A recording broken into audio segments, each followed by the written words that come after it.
नमस्ते दोस्तों। आजकल शायद पहले से कहीं ज्यादा महिलाओं को ये विश्वास दिलाया जाता है कि शरीर की खामोशी अनुपस्थिति खालीपन या भावनात्मक असफलता की निशानी है। लेकिन क्या होगा अगर ये बिल्कुल विपरीत हो? क्या होगा अगर वह खामोशी आत्मा की पहली फुसफुसाहट हो? जब एक महिला जानबूझकर या अनजाने में खुद को इच्छाओं के खेल और सतही स्नेह की जेल से अलग करती है, तो उसके भीतर से कुछ ज्यादा गहरा उभरने लगता है। यह अनुपस्थिति नहीं बल्कि उपस्थिति है, कमी नहीं बल्कि विस्तार है।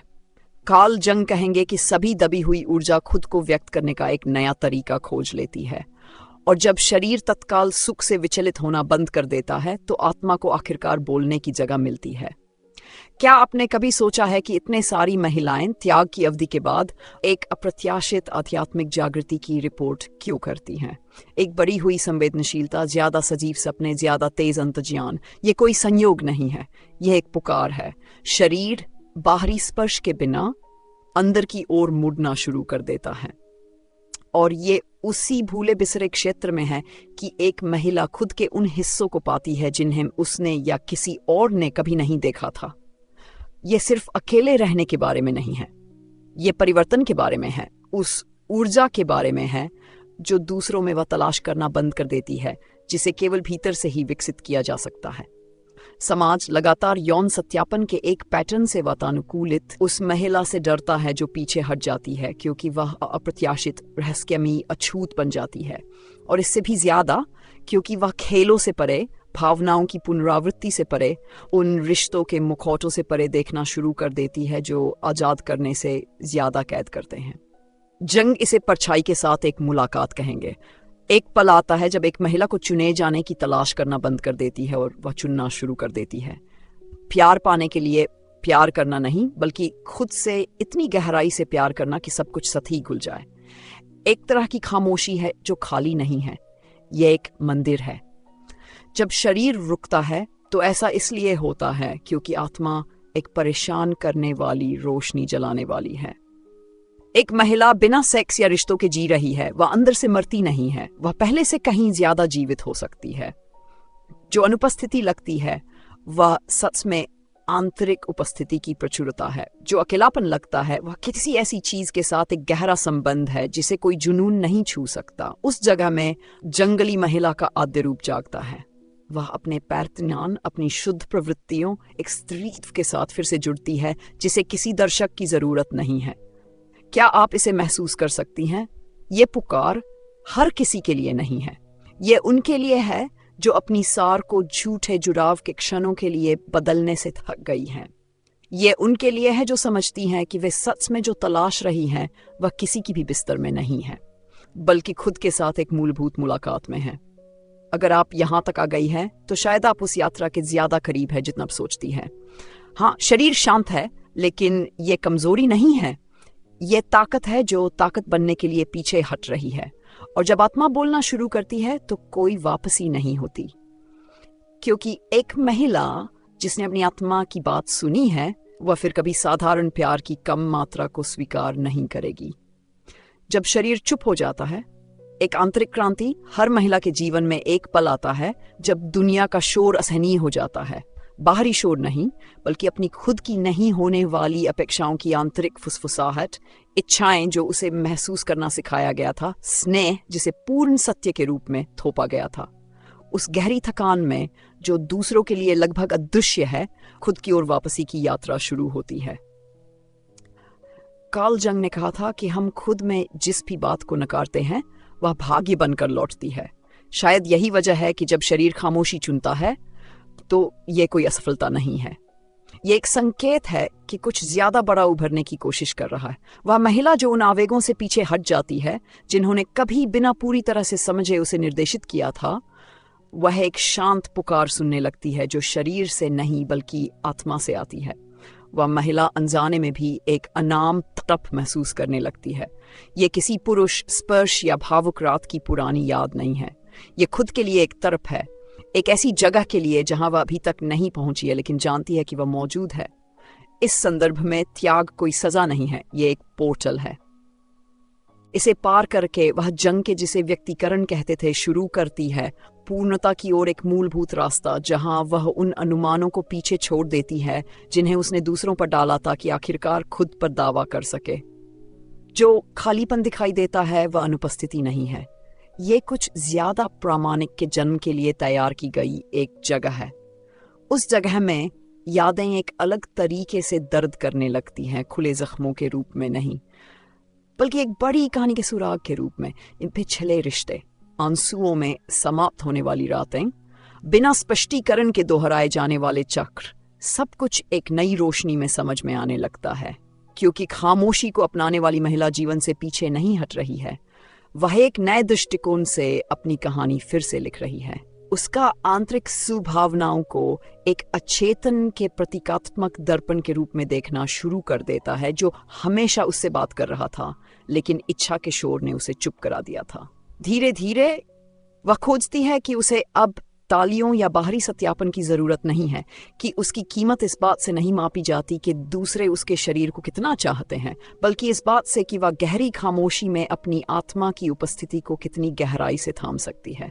इस पल एक लगभग रहस्यमयी ताकत का जन्म होता है, एक ऐसी महिला की ताकत जिसे अब चुने जाने की जरूरत नहीं है। यहीं पर दुनिया उससे डरना शुरू कर देती है, क्योंकि वह नहीं जानती कि किसी ऐसे व्यक्ति के क्या किया जाए जिसने प्यार के लिए भीख मांगना बंद कर दिया है। वह पूरी हो जाती है और इसलिए हर उस चीज के लिए खतरनाक बन जाती है जो अभी भी आधा अधूरा जी रही है। खामोशी एक सजा नहीं है, ये एक भाषा है। जब वह महिला महसूस करती है कि उसकी जीवन ऊर्जा सुप्त नहीं है, केवल इकट्ठी हुई है, तो वह चेतना की एक नई स्थिति में प्रवेश करती है। एक ऐसी स्थिति जहां कोई जल्दी नहीं है और कुछ भी साबित करने की जरूरत नहीं है, क्योंकि शरीर की खामोशी कोई सजा नहीं है, बल्कि एक भाषा है। और वह भाषा केवल वही लोग समझ सकते हैं जो अपनी ही गहराइयों में रहने का साहस करते हैं। जंग इसे सत्रीय चेतन के साथ सुलह कहेंगे, सदियों के दमन के तहत दबे हुए प्राचीन प्रतीकों के साथ एक फिर से जुड़ाव। यह सुलह शब्दों के माध्यम से नहीं, बल्कि उपस्थिति के माध्यम से होती है। महिला अभी अभी उभरना शुरू कर रही है, लेकिन यह यात्रा कोमल नहीं है। एक बेचैनी शुरू होती है, एक अदृश्य पीड़ा अंदर से नष्ट होने लगती है। जब एक महिला तत्काल इच्छा, परिचित स्पर्श, अपने बगल में किसी दूसरे शरीर की उपस्थिति से खुद को अलग करती है, तो वह उन हर चीज से भी खुद को अलग करती है जिसने कभी उसे यह महसूस कराया था कि वह संबंधित है। जो पहले रहता है वह एक क्रूर असहजता है, मानो दुनिया अब उसके अस्तित्व को स्वीकार नहीं करती, मानो इच्छा के खेल से उसकी अनुपस्थिति ने उसे अदृश्य बना दिया है। जंग कहेंगे कि यह परछाई के साथ मुलाकात की शुरुआत है। खुद का एक हिस्सा जिसे उसने सालों तक दबाए रखा, अनुकूलन में जीकर, सत्यापन की चाहत में, लेकिन अब ढोंग करना जारी रखने से इनकार करता है। इस बिंदु पर वह सोचती है कि क्या वह पीछे हटकर गलत थी, क्या वह पागल हो रही है, क्या वह समय, जवानी और अवसरों को बर्बाद कर रही है।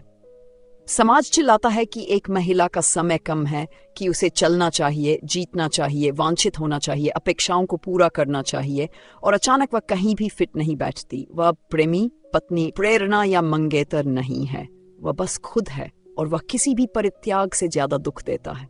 अब त्याग सजा जैसा लगने लगता है, लेकिन ये नहीं है। ये एक परीक्षा है, एक प्रतीकात्मक यात्रा जिसे केवल तैयार आत्माएं ही सहन कर सकती हैं। प्रलोभन सामने आते हैं, पुराने पैटर्न दस्तक देते हैं, आसान निमंत्रण फिर से सामने आते हैं।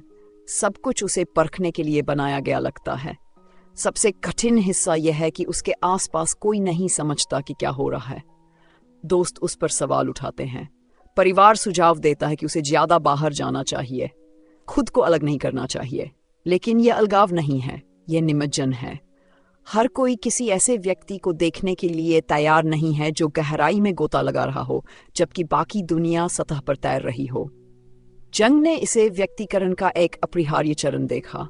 वह क्षण जब अहंकार घबराता है क्योंकि वह नियंत्रण खो रहा है और आत्मा सूक्ष्मता से नेतृत्व करना शुरू कर देती है। उस शांत हताशा में कई लोग हार मान लेते हैं, पुराने पैटर्न पर लौट आते हैं, हल्के प्यार को स्वीकार कर लेते हैं, खुद को समझाते हैं कि कुछ भी नहीं से कुछ बेहतर है। लेकिन जो महिला बनी रहती है, आंसुओं और संदेह के बावजूद, उसे खुद से कहीं ज्यादा बड़ी चीज से आकार दिया जा रहा है। उसे चक्र को तोड़ने के लिए बुलाया जा रहा है, और चक्र ताकत से नहीं तोड़े जाते, वे जागरूकता से तोड़े जाते हैं। जो तनाव वह महसूस करती है वह गलती का संकेत नहीं है, बल्कि परिवर्तन का है। तितली के जन्म से पहले कोकून कस जाता है। यही खामोशी के अंधेरे में एक नया प्राणी गर्भित हो रहा है। गहराई से वह जानती है, भले ही वह इसे समझा ना पाए, भले ही उसे डर हो कि वह बहुत ज्यादा अकेली, बहुत ज्यादा गलत समझी गई, बहुत ज्यादा गहरी है। एक आवाज है जो चिल्लाती नहीं है बल्कि जोर देती है। एक उपस्थिति है जो खुद को नहीं दिखाती है बल्कि साथ देती है। वह उपस्थिति सत्री की आद्य रूप एनिमा है, जिसे जंग ने चेतना और रहस्य के बीच पुल के रूप में वर्णित किया था। उसके साथ महिला बातचीत को जितना गहरा ये आंतरिक संवाद होता है, उतना ही वह समझती है उसका शरीर रुका हुआ नहीं है, ये अनुष्ठान में है। एक अनुष्ठान जिसे आधुनिक दुनिया भूल गई है, लेकिन उसकी आत्मा हमेशा से जानती थी कि कैसे चलना है। फिर कुछ सूक्ष्मता से लगभग अगोचर रूप से बदल जाता है। एक नई समझ खिलना शुरू कर देती है।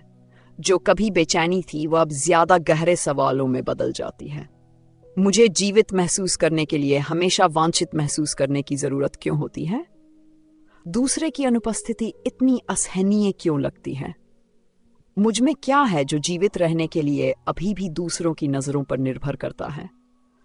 बदली हुई महिला रिश्तों को बेहोशी के रूप में स्वीकार नहीं करती।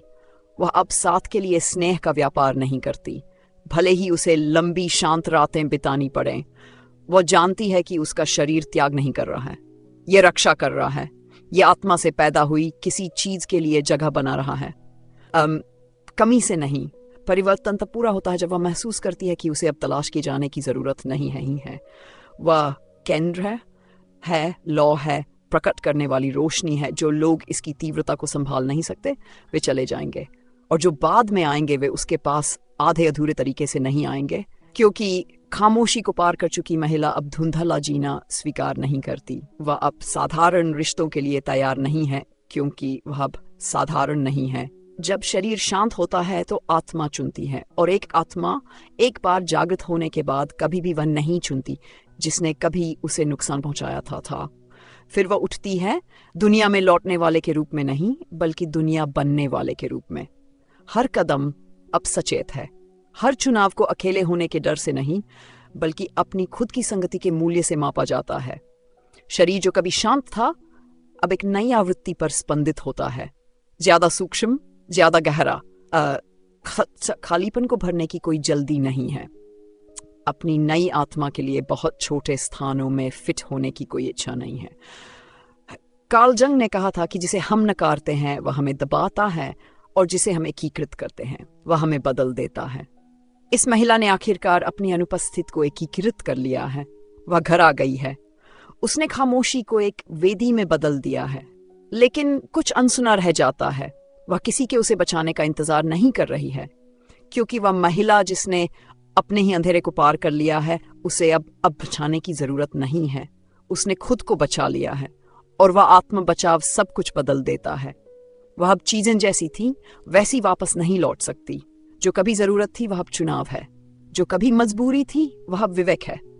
वह प्यार कर सकती है, हाँ, लेकिन वह अब जरूरत से नहीं बल्कि अतिप्रवाह से प्यार करती है। जब वह प्यार आता है तो वह उसे पूरा करने के लिए नहीं आएगा, वह उसका साथ देने के लिए आएगा। उसकी आत्मा पहले से ही पूरी है। ये नई स्थिति कुछ गहरा जगाती है, एक मिशन की भावना, उद्देश्य की स्पष्टता की। वह समझती है कि उसका अनुभव सिर्फ व्यक्तिगत नहीं है, यह प्रतीकात्मक है। उसका शांत शरीर उन सभी महिलाओं का प्रतिनिधित्व करता है जिन्हें निर्भर रहना, खुद को विचलित करना, रियायत देना सिखाया गया था। अब उसे एक प्रकाश स्तंभ बनने की इच्छा महसूस होती है, नेतृत्व करने के लिए नहीं बल्कि प्रज्वलित करने के लिए, क्योंकि केवल वही जिसने खुद को अंधेरे में देखा है दूसरों को उससे न डरना सिखा सकती है। जंग इसे सूव की अभिव्यक्ति कहेंगे, जब आत्मा अब स्वीकृति नहीं बल्कि अभिव्यक्ति की तलाश करती है। वह सब कुछ जो उसने रास्ते में खोया, पुराने प्यार, खुद के नाजुक संस्करण, रिश्ते जिनमें वह फिट होने के लिए सिकुड़ गई थी, अब इतना दुख नहीं देता। हर नुकसान अब आजादी जैसा लगता है। हर अनुपस्थित एक प्रार्थना का जवाब लगती है, क्योंकि वह महिला जिसने शरीर का त्याग सहा उसने आत्मा का पोषण पाया। वह पोषण उसे भीतर से भरता है। कोई भी बाहरी चीज तब तक पर्याप्त नहीं होगी जब तक वह अंदर रहने वाली चीज के साथ प्रतिध्वनित न हो। तो वह पुराने भूमिकाओं में लौटने के लिए नहीं, बल्कि दुनिया में एक नई जगह में रहने के लिए तैयार होती है, जहां उसकी उपस्थिति पर्याप्त है, उसकी आवाज में वजन है, उसकी खामोशी पवित्र है। जब उसका शरीर फिर से इच्छा करेगा तो यह एक पवित्र चुनाव होगा, कोई भावनात्मक लत नहीं। जब प्यार दस्तक देगा तो उसे एक जरूरतमंद महिला नहीं मिलेगी, उसे एक भरी हुई पूरी तैयार महिला मिलेगी। तब तक वह अडिग रहती है, त्याग में नहीं बल्कि सतर्कता में, क्योंकि अब वह जानती है, हाँ, शरीर शांत है लेकिन आत्मा आखिरकार बोल रही है। कुछ खामोशी ठंडी लगती है लेकिन उसमें चिंगारियां होती हैं। बाहर से कुछ अनुपस्थितियां नुकसान जैसी लगती है लेकिन वे उपजाऊ जमीन है। और कुछ महिलाएं जब वे दुनिया से पीछे हटती हैं तो वे फीकी नहीं पड़ती, वे दूसरे स्तर पर चमकती हैं। जब शरीर शांत होता है तो वह मरता नहीं है, वह एक वेदी बन जाता है, एक पवित्र जगह जहां आत्मा को बोलने का साहस मिलता है। हर वह चीज जो कभी बेजान लगती थी अब खुद को दैवीय उपस्थिति के रूप में प्रकट करती है। एक नई पहचान से गर्भवती, ज्यादा स्पष्ट, ज्यादा दुर्लभ, पूरी। कुछ भी जिया हुआ खोया नहीं है, सब कुछ बदला गया है। इच्छा जो कभी तत्काल थी चुनाव बन जाती है। दर्द जो कभी एक जख्म था जान का निशान बन जाता है। वह महिला जो जागरूकता के साथ त्याग से हो गुजरती है, वह प्यार से दूर नहीं जा रही है। वह एक ऐसी जगह से प्यार करना सीख रही है जो अब भूखी नहीं बल्कि प्रचुर है।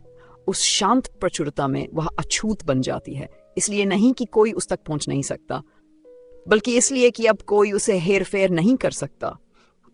क्या आप अपने भीतर इस रास्ते की गूंज महसूस कर सकती हैं? अनाम पुरानी याद, उस जगह में अब फिट न होने की असहजता जहां आप कभी घर जैसा महसूस करती थी, बिना ये जाने कि क्यों पीछे हटने की इच्छा। वह कमजोरी नहीं है, वह पहली पुकार है। शायद ये संदेश आपको दुर्घटनावश नहीं मिला, शायद ये आपके भीतर लंबे समय से कुछ हिल रहा है जिसे अभी तक स्पष्ट रूप से नाम नहीं दिया गया है। उसका दर्पण है। अब जब इसे नाम दिया गया है तो कुछ बदल गया है।